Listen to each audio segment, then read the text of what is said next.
Bonjour, bienvenue dans ce tutoriel sur l'utilisation conjointe de Zotero avec l'éditeur de texte LaTeX Overleaf.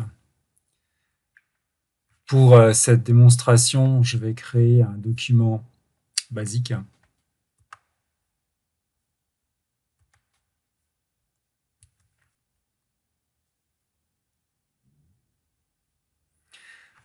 Comme c'est un document basique, il y a le minimum pour éditer un document PDF à partir d'un document LaTeX. Donc ici, vous avez le code en TeX et là, vous avez après compilation ce que ça donne en PDF. Très classique tout ça.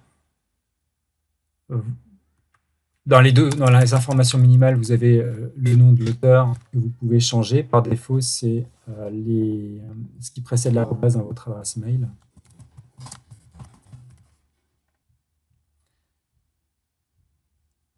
Il vous reste maintenant à lier le document source où se trouvent vos références au document TeX que vous êtes en train de rédiger. Alors, Overleaf prévoit une fonction payante pour ça. Donc là, on vous indique que c'est uniquement disponible dans la version premium. Il y a une alternative qui n'est pas aussi satisfaisante que cette solution, mais on va la présenter dans la suite de ce tuto. C'est d'exporter la collection sur laquelle repose votre texte, celui que vous êtes en train de rédiger. Donc, de l'exporter de Zotero et de l'importer dans Overleaf. Donc, c'est ce qu'on va faire. Supposons que ce soit cette collection-ci. Je vais faire un export en LaTeX de cette collection.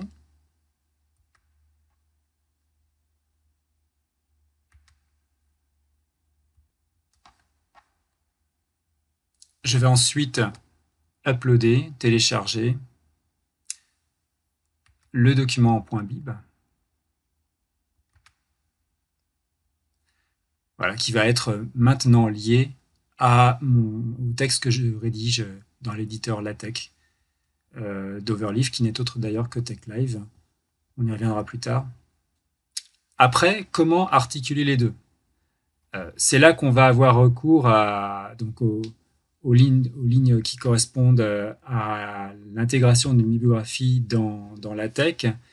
Ces lignes de commande, vous les trouvez dans un support qu'on a rédigé à cette intention sur le guide FormaDoct. Donc vous pouvez taper dans votre moteur de recherche favori Atelier Zotero pour les doctorants FormaDoct. Vous trouverez ce guide-là. On rajoutera le lien direct dans le texte autour de cette vidéo.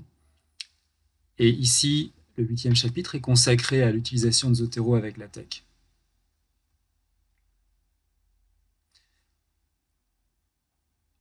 Donc, tout ça, c'est fait. Alors, ce qui nous concerne là, maintenant, c'est de l'intégration des packages supplémentaires pour pouvoir gérer justement la bibliographie dans un éditeur type TeXlive, dans l'éditeur TeXlive qui est celui d'Overleaf. Donc, je vais me contenter de copier-coller ces commandes.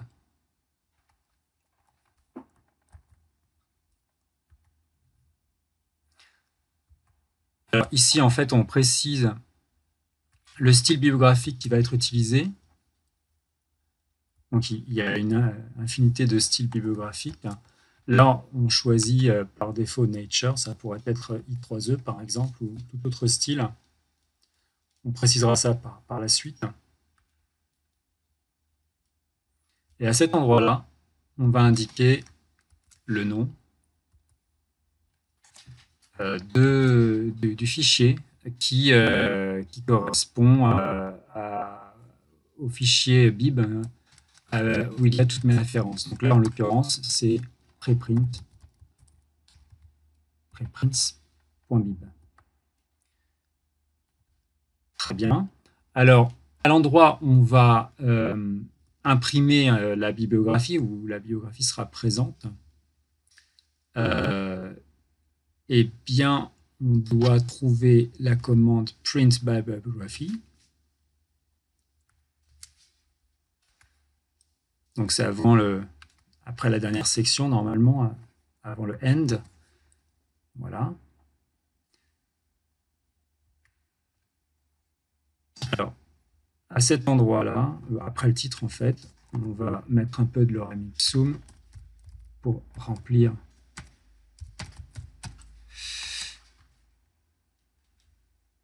On va prendre ce texte-là, ce sera aussi simple.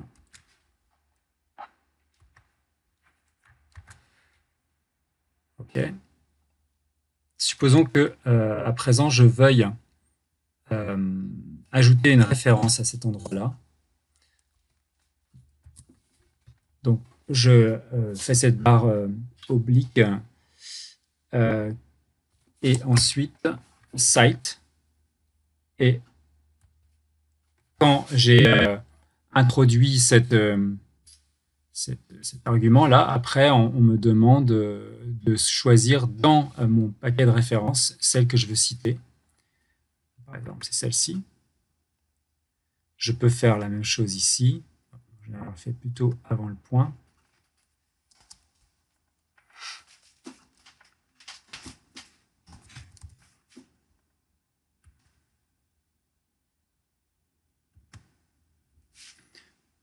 Et voilà. Et je vais compiler le tout.